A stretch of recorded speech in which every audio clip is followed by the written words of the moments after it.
This is 50 Feminist States, a road-tripping storytelling podcast visiting all 50 U.S. states to interview feminist activists and artists about their work for gender justice. I'm Amelia Hruby, and this week, we're in Alabama. From the glaciers of Alaska to the dunes of Indiana, I want 50 feminist states. From the waves of New Hampshire to skies of Montana, I want 50 feminist states. And when you hear the call, you know so well. Sisters, speak out, I know I will. Hi, everyone. Amelia here. Welcome back to the 50 Feminist States podcast. Thanks so much for tuning into season 3. We're almost at the end, which is hard to believe. We've had so many great conversations, and there are still amazing ones to come, like today's. So today we're in Birmingham, Alabama, where I spoke to Tori Wolfe-Sisson, who is an organizer who has been deeply embedded in working for LGBTQ rights for Black, Brown, Indigenous people in the South for many, many years. Her and her partner, Shantae, were the first same-sex couple to get married in Montgomery, Alabama. Tori has worked with the Human Rights Campaign. She has worked with Alabama Coalition for Immigrant Justice. And more recently, she has co-founded an organization called BLK PEARL, which works to cultivate wellness through visibility and economic development with Black, Brown, Indigenous, trans, queer, and gender-free women in both the rural American South and around the globe. So it's such an exciting organization, and we're going to hear all about it in today's episode that I cannot wait to share with you. Before we get there, just a reminder that you can keep up to date with 50 Feminist States episodes and information by subscribing to our newsletter at 50feministstates.com/newsletter. If you do that, you will get emails reminding you when new episodes have come out and cluing you in on things like the season-long giveaway we have going on this season. So there are only a few weeks left to enter. All you have to do is rate and review the podcast on iTunes, and you will automatically be entered to win a 50 Feminist States swag pack, as I've been calling it. It's going to be a tote bag, a fanny pack, a bunch of notepads, stickers, pens, all sorts of 50 Feminist States memorabilia that you have a chance to win just by rating and reviewing the podcast on Apple Podcasts. So go ahead and do that. Go ahead and sign up for the newsletter at 50feministstates.com/newsletter. Thanks again so much for tuning in to season 3. This episode is going to be especially exciting. And I'll just say two things at the beginning. One is that Tori and I had to record remotely. So actually we're both in Birmingham, but because of kind of a scheduling mix up, we ended up just connecting over the phone as opposed to in person. So the sound quality on this one will be a little bit different than some other episodes, but I promise that it is worthwhile to listen to all the same. Additionally, the first half of the interview is all about Tori's work and all about BLK PEARL. And in the second half, Tori really kind of turned the mic on me and asked me some questions about my expectations of Alabama, what I thought Birmingham would be like. And then we were really able to share these sorts of ways in which we all have to work so hard to kind of see under the surface, particularly of the rural South, and the ways that we have to look for things that are no longer there to see the histories that matter so much to people fighting for liberation. So I would encourage you to stay tuned through the whole episode so you get to that part of the conversation as well. And I think it's just one of my favorite conversations that I've had over the course of 50 Feminist States conversations, which is like dozens of conversations at this point. So stay tuned to the whole episode. And for now, I'll go ahead and let Tori introduce herself and tell you a little bit about her work. So my name is Tori Wolfe-Sisson. I am originally from Las Vegas, Nevada, and by way of being in Texas and from Texas, attending the illustrious Tuskegee University, I came to Alabama. I am also the first field organizer for the Human Rights Campaign in the state of Alabama. And so when our office moved from its location 7 minutes away from the state capitol in Montgomery to Birmingham, it was a little difficult to make the commute from Birmingham to Tuskegee. And so I begrudgingly asked my wife if we could move, and they kindly said yes. And so we've been here since 2015 here in Birmingham. We live on the west side in College Hills, and we're here doing the work of trying to get free. From looking at just kind of your LinkedIn page, I can see that you're doing a lot of work with different organizations, and it all sounds so wonderful. So I'm wondering, could you tell me a little bit about kind of how Black Pearl got started, and maybe how, if it built out of some of the other work you were doing with HRC or other folks? Yeah, so what I realized is basically every nonprofit is part of the nonprofit industrial complex, which is racist and sexist and transphobic and literally everything terrible. And so I've been working in a nonprofit space since about 2010, where the first nonprofit that I worked for suggested that Black men who were not out about having sex with men were the reason for HIV and AIDS in our community. And when I pushed back, I was relieved of my position. Wow. From there, I worked with the Black Belt Deliberative Dialogue group, which from there we went through Macon County, which is the largest county in Alabama, explaining to people what happened during the United States Public Health Service study of syphilis in the Negro male, which is oftentimes misnamed as the Tuskegee syphilis study. And so that was kind of where I started to see some of the connections that I wasn't seeing before. So, for example, with this particular study, people often think that the doctors in Tuskegee were just giving away syphilis. That wasn't what was happening. People living in the South were living, Black people were living beyond the time that white people were dying when they realized that they had syphilis. And so what the study was just watching people, where the doctors, which is where we get the laws about ethics in medical consent from, is that the instructions to the patients were that, oh, we're helping you, and while we're helping you and giving you medication, we'll cover the cost of your funeral and we'll make sure that you get a hot meal. And so in that space of while we were studying and while we were going around talking to elders, I had the complicated privilege, honor, and painful experience of sharing with 80-year-olds, 90-year-olds what happened to their grandparents. I realized that there is not a lot of conversation about the women. And if you're talking about any sexually transmitted diseases, you have to think about all of the people that folks are partnering with. Mm-hmm. And so where I saw, and not on my own, our advisor, Dr. Muja Shakir, did some of this work in her thesis, where they were naming, there's no mention of the women, there's no mention of the sexual the sexual practices that people were doing. Like, there's no we're talking about sex, but we're not talking about both people that are having it. And so I'm visibly seeing and being in space with queer people who are descendants. And then I think about the queer people, the queer men, the queer women, who, as we're swapping fluids, there's no conversation about them, especially as they age, and especially in Black communities in the South. But there's all of this LGBTQ inclusion, fighting for our rights on the coast. And as being from Las Vegas, my LGBTQ identity didn't bother me. And so I just kind of started piecing together, where are we?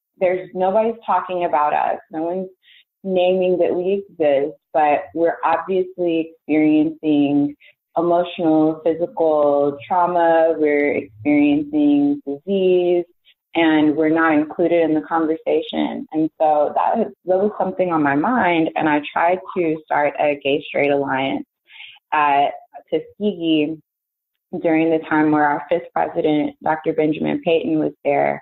And before he left, he just basically named no, that's not necessary. We're a traditional school. We don't need to do that. And as I graduated, some of my mentees were able to take on the mantle and start a safe zone. It's no longer super active just because students are students, and with the pushback that they received, it was kind of impossible to continue moving. Mm-hmm. But working for the Human Rights Campaign, and I was asked to stop Black trans women from seeing their representatives for fear that they would scare them.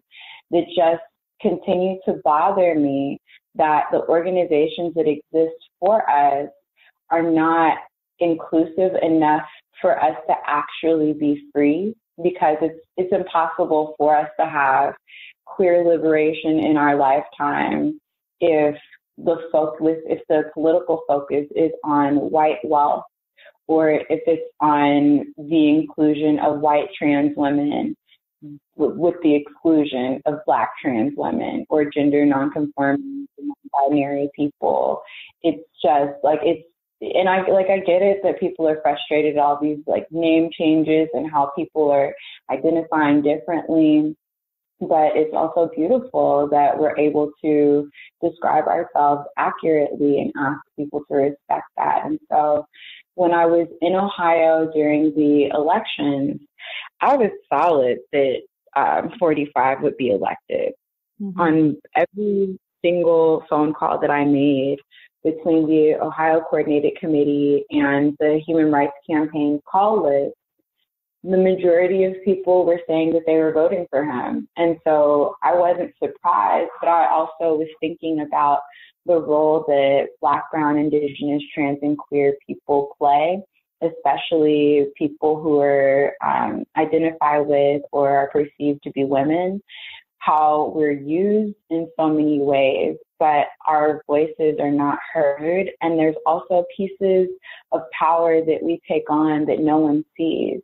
So, for example, like when there's a rally and it's the trans women who are taking care of the babies because no one asked for there to be a babysitter, and there's just a few kids that are comfortable with one person, and then everyone starts moving their kids over there, and then that woman is our babysitter. There's little things that we do, roles that we hold that no one asks us to hold, but no one tells us to stop. No one finds anyone else to fill those spaces. And so Black Pearl really arose out of all of these spaces where myself and my wife were discussing that we're so much that we do that other people would charge so much money to hold space like this. There's so much that we do that other people would demand to be thanked or appreciated for. And we're fighting so hard just to survive that there's not even this space to say thank you, because by the time if you wanted to say thank you, the person who you'd like to thank is already back at work because they took out 45 minutes on their lunch break to come support this rally or to go to the state house or to do whatever that thing is that we've been asked to do. And so it's like there's this undercurrent of movement of just, I do it because it needs to be done regardless of who did or didn't ask me to do it.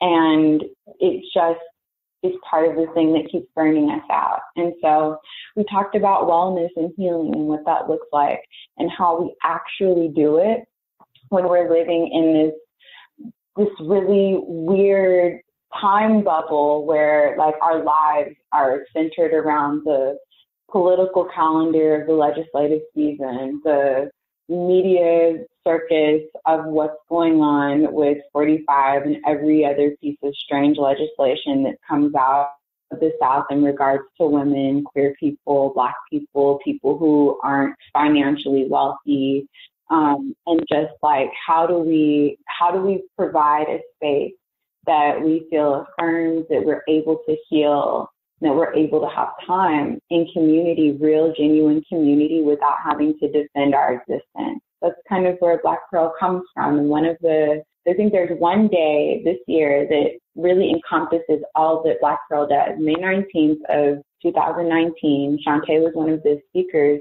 for the Bernie Sanders rally. This is not an endorsement of Bernie Sanders at all, but Shantae was asked to speak about reproductive rights and Alabama.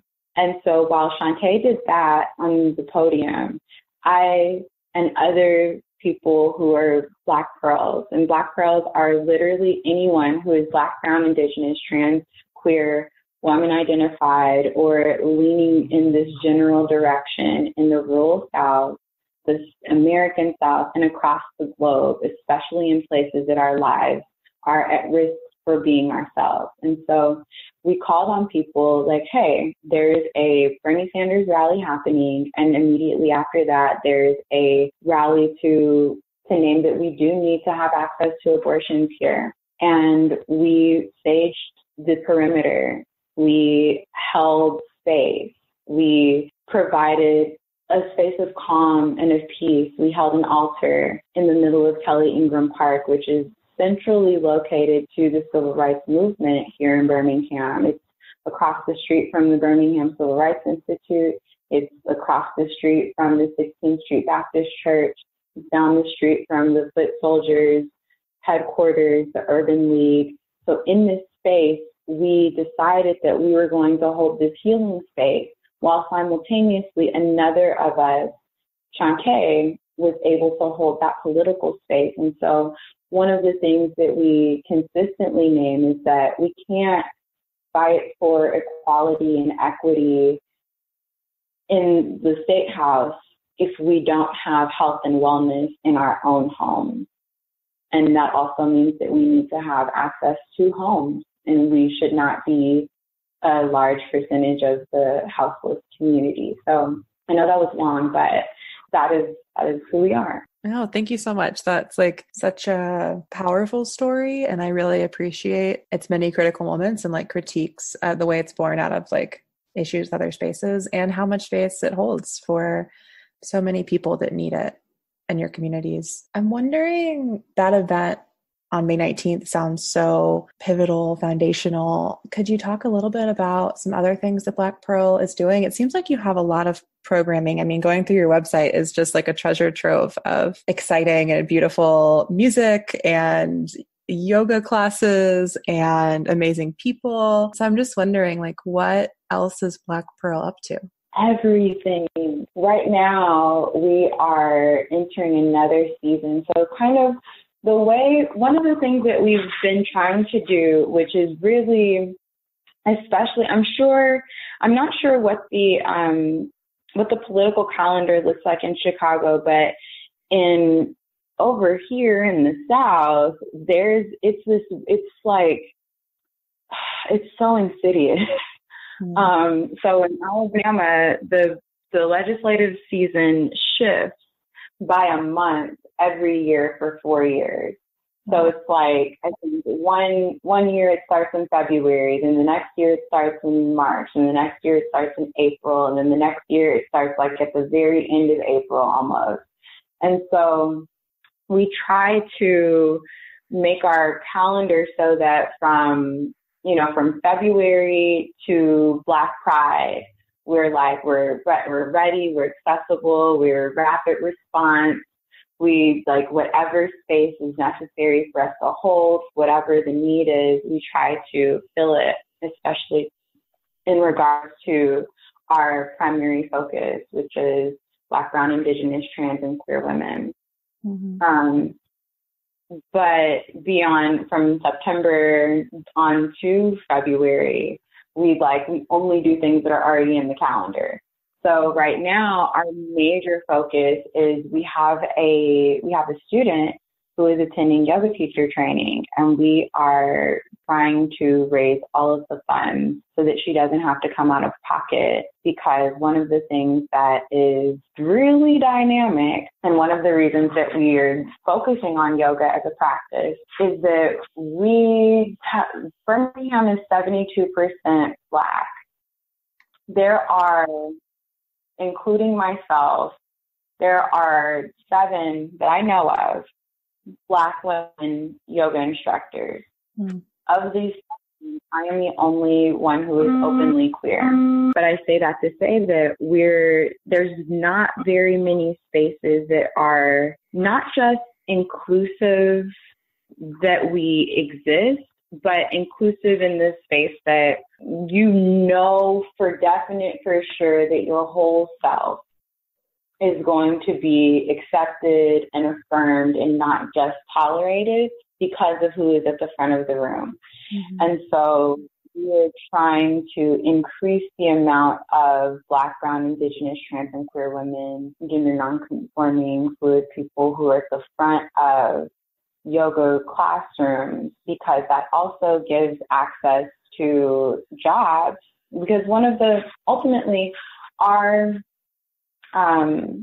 mission statement is that we provide wellness through visibility and economic development. A lot of Black people, regardless of your gender identity, Black, brown people are targeted by the terrorist police and law enforcement, which means that disproportionately we're going to be checking the box. When people ask, have you committed a felony? Have you been incarcerated? And so at checking the box, that limits your access to jobs, which limits your access to everything else that you need to survive. And so right now, that is our biggest focus, is raising the funds so that she can be a full-fledged 200-hour registered yoga teacher. That's one thing that's happening right now. Another thing is that we're shifting the close date for our treasure hunt. Since the Black Panther movie came out a few years ago, we're like, oh, the Dora Milaje are super cool. Let's figure out how do we do something with them? How do we play with this? And then Ta-Nehisi Coates co-wrote the new Black Panther series, which has such a powerful Black queer love story that is leading the revolution. And it gives me chills to think about it, because this is a perspective that we never get as Black queer women at all. And so we're doing a treasure hunt all over the South. Well, actually, it's kind of all over the world. We've got some spots in Thailand and Mexico and Canada where we're trying to share with other Black, Brown, Indigenous, trans, and queer people where are some safe places to spend time, hang out, grab a coffee, by way of our treasure hunt. So in the case that you see any Black Pearl symbols while you're here in Birmingham, just snap a picture and send it our way. Because that's the point. We're just trying to share space, because that's the thing in the South and in other spaces. How we got to the international spaces. While I was still working at the Human Rights Campaign, I was on a conference call where someone shared that they were replicating my organizing strategy in Lima, Peru, just before an election. And I realized that the rural South is similar to a lot of places in the world where you have a urban metropolis, metroplex in the middle, and then spreading out are these increasingly rural spaces. And because of the technological gaps, queer people have less access to each other and are increasingly more isolated, which is one of the lead causes to suicide and mental health issues. And so as the work that we do as Black Pearl, though on a large scale, it's, visibility through wellness and economic development. On the more micro scale, it's the visibility piece, because when you see people who look like you start to question your reason for desiring suicide because you feel isolated. You see people who look like you realize that it's possible for you to live and thrive. And so that's the thing that we're doing. What else is happening? Trap yoga happens every third Tuesday. There's so many things. Shantae is doing some financial literacy work with the Magic City Acceptance Center. There's so many things. I think I might have covered the majority of the things, but there's always more. Yeah, no, I mean, that's already a lot. I mean, all of those sound like such amazing things. I really loved what you said about hearing that your organizing work was being replicated in Peru and the ways that these knowledges can travel if there's visibility. It reminded me a lot of an interview I did in Arkansas with a collective there called Intransitive. And they did this trans migrant storytelling event, and they did like a Justice for Ixana banner drop. And it's been so cool, I guess now a couple of times, to hear organizers in these parts of the country that most people would consider, really conservative, really Southern, really problematic, like thinking about organizing on a transnational scale. Mm-hmm. And that's like, I think, really magical and powerful, and also just like a testament to how much creative resistance is happening here. Heck yes. And that's the thing, like that's one of the things that pulled me here. So when I was little, I had such an idea of what Alabama was going to be. And most people, when they say that, they think these really terrible things. But that wasn't what I thought. In my imagination, Alabamians rode horses to the grocery store and they used George Washington Carver peanut butter, and everyone loved peanut butter cookies, and Black people had Booker T. Washington dollars and coins, and were operating with cooperative economics. Like I had this, that was what I thought when I got here.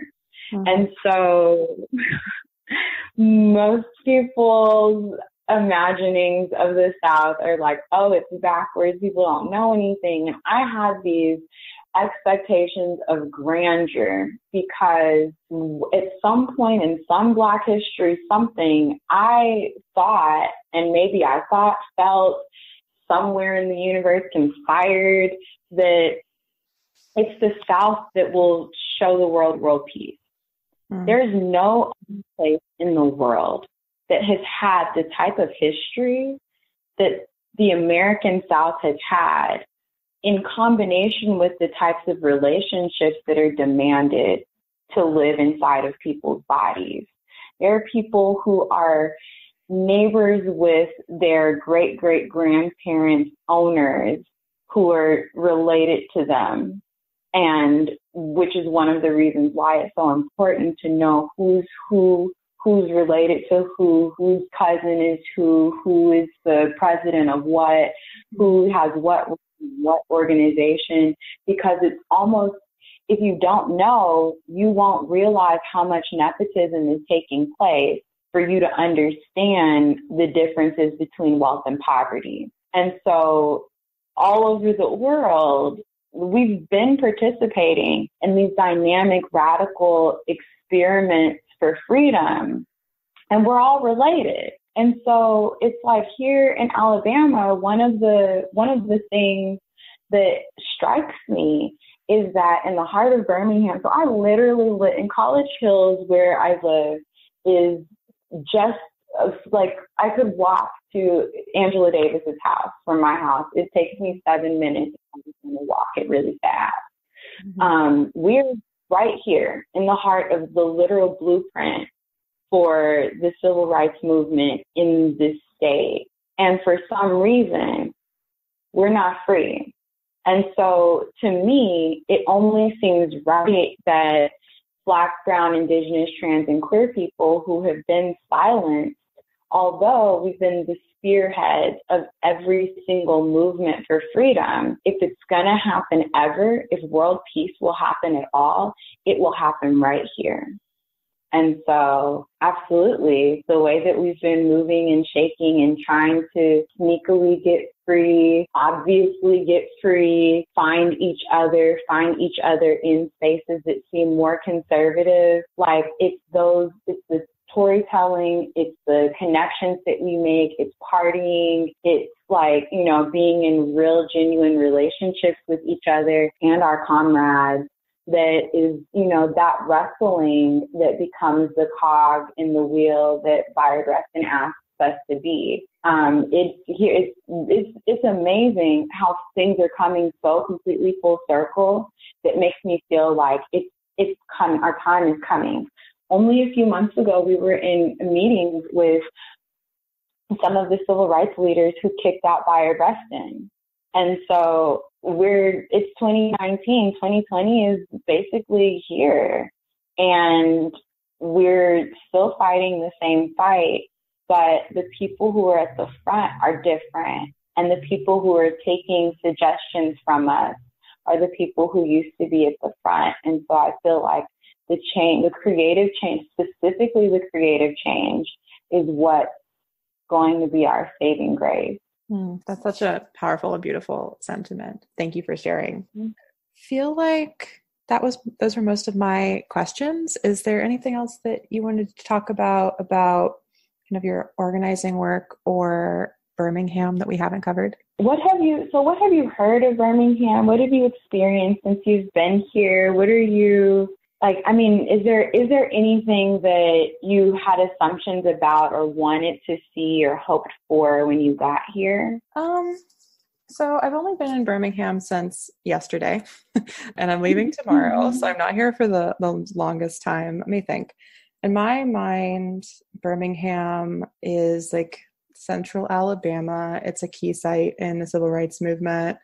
It has a long and embattled history. I grew up in North Carolina, so I don't hold the like negative views of the South that I think a lot of people in Chicago do. I always expect places in the South to be really diverse in like really beautiful ways and really problematic ways, really diverse, really segregated.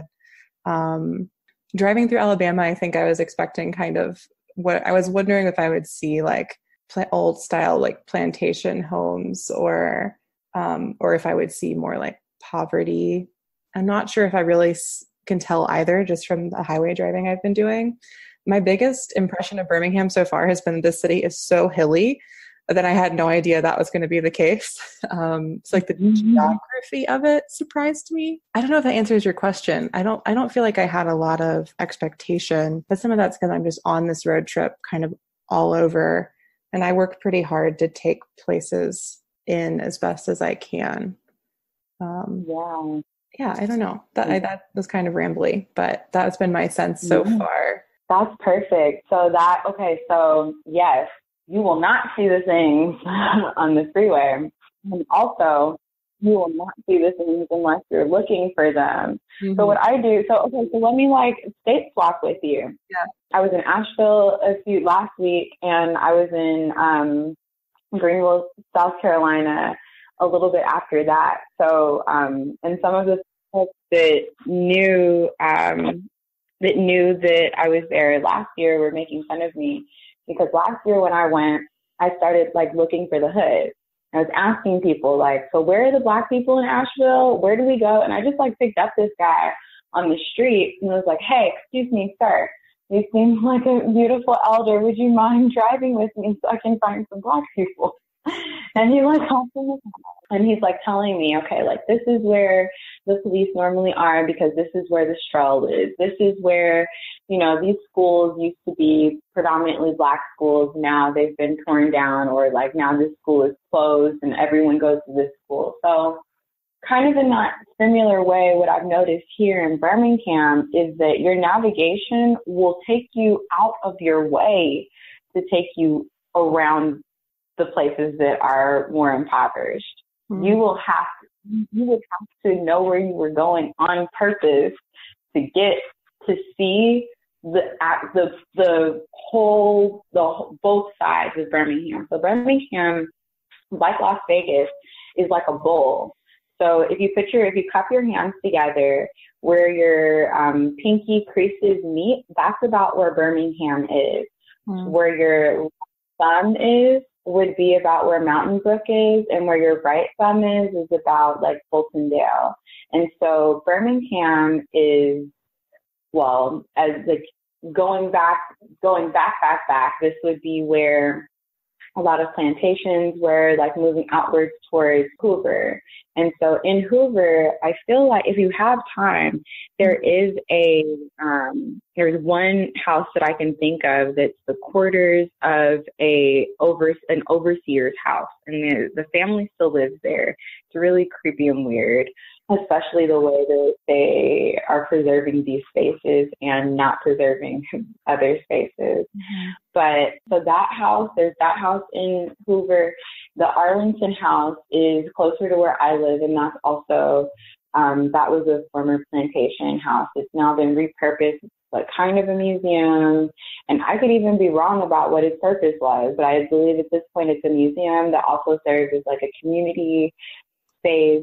It's not free, but they hold events there, and some of our elected officials hold events there for the community just because it is centrally located. There's, I think, there is like a ridiculous amount of gentrification that's happening. So the white flight went from Birmingham towards the Homewood, Hoover, Vestavia, Mountain Brook. Mountain Brook is one of the wealthiest places in America, and by way of being one of the wealthiest places in the world. Whereas Birmingham, a good 7 miles away, is one of the poorest places. And so it's very interesting that the way that the freeways are, when you're going over the places that are impoverished, you won't notice, because the way that the freeway has broken up the community, you can only really see the stores and the shops from where you're looking, but immediately under the freeway is where there are, homes that have been here since the 30s, or people who have, just been trying to keep their properties and the families and things aside from eminent domain, because that does happen sometimes. I think to see things clearly, I think that that space in Hoover would be good to look at. The Arlington house, Avondale, the Avondale area used to be predominantly Black, and now it is like breweries and like cookie dough bar. And honestly, I'm probably going to go try it soon because I'm curious. But yeah. Thank you for sharing like all of that knowledge with me. And I'm excited I was like rapidly Googling as you were talking so I could go find some of these spaces.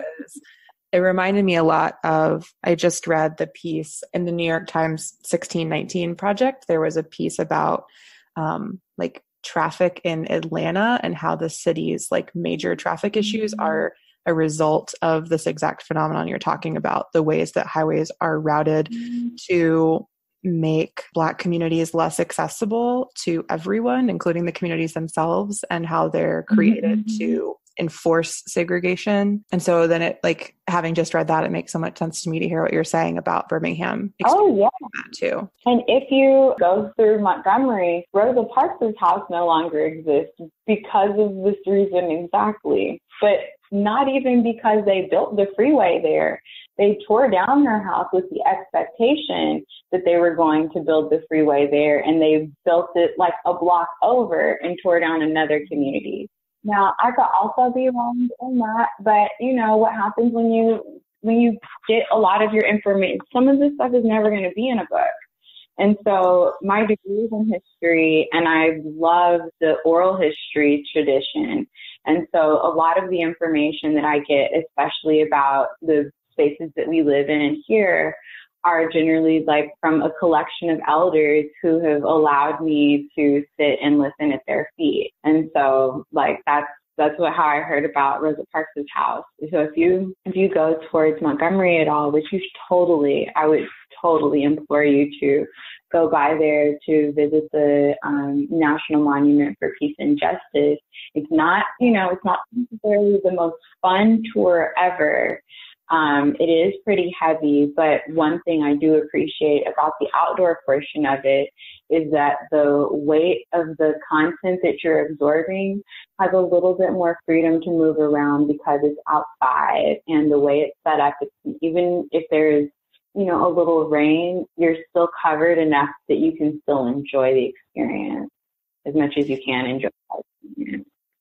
Yeah, I was just there yesterday, and it was raining the whole time, which honestly felt kind of appropriate. It's a very powerful, somber experience. And I mean, I think I share that feeling of imploring people to go, especially, you know, all the community I have in North Carolina. I mean, I went and found the counties I grew up in, and there are monuments there. And I learned the names of people who were lynched in that same space where I had lived and obviously never learned about because of structural racism in public schooling. But yeah, I can only second that it's just such a powerful experience.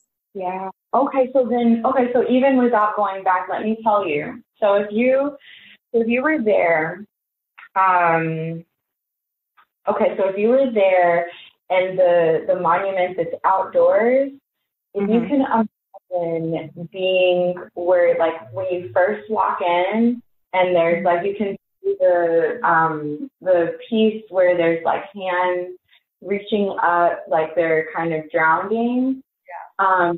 That if you're standing right there, if in your imagination, you can just like bring your hand, like your right hand, just like straight, like diagonally right where your thumb is, that would be where Rosa Parks' house would have been, like 1, 2, 3, like 4 blocks over and a little bit to the left by, I think it's Edie Nixon, the elementary school. I could be wrong about the name of the elementary school, but there's an elementary school and a Boys and Girls Club right over there.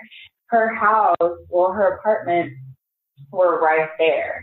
And so where that freeway is, where it, like, you know, comes, I think that's either 65 or 20 or one of those, where it like goes, it cuts through an entire community. And so that it, like, you can tell because it's like community on one side, community on the other side, swath of concrete, and like the houses are, it's, you know how like older people keep up their houses in a different way. You can tell how long they've been here by how large the cactus are in the front, and like these giant, you know, bushes and stuff. You can see where there's community was living here, and then almost right under the freeway, those houses that I would imagine families said, no, we're not selling, but nobody was able to stay and live and keep it up. Those houses are like in shambles. And then maybe 2 more houses down on either side are elders who have stood their ground and stayed. And then beyond that, it starts to flourish throughout the rest of the community. It's so, when you know what you're looking for, you'll see it. Yeah. This conversation reminds me of I've started experiencing this like grassroots like walking tours that are trying to kind of share and map this knowledge in cities that are changing so rapidly. So I can think of, when I was in Minneapolis, I went on a history of sex work in the Twin Cities walking tour, and we walked through downtown Minneapolis, and just like at this point, none of the buildings are still there, but somebody who'd studied the history of it, where the spaces were, like pointed out historically where like the brothels were. And then we went all the way through like where present day, like dancers worked in different spaces. And we talked about like who owned the clubs and what was happening. And then all the money supported like organizations who were working to decriminalize sex work. And so like that was a really powerful experience. And then in Chicago, I know that Miriam Kaba and someone else were developing a walking tour of Black women's history on the South Side. And so everything you were saying just reminded me that like that, mapping those geographies, seeing where the past was and what's there in the present can be really important.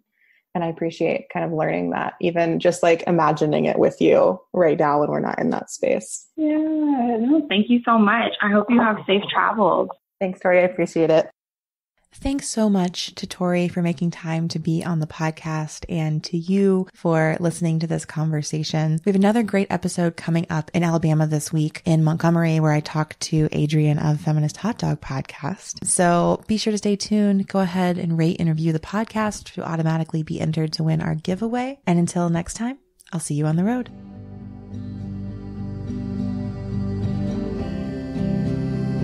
50 estados feministas.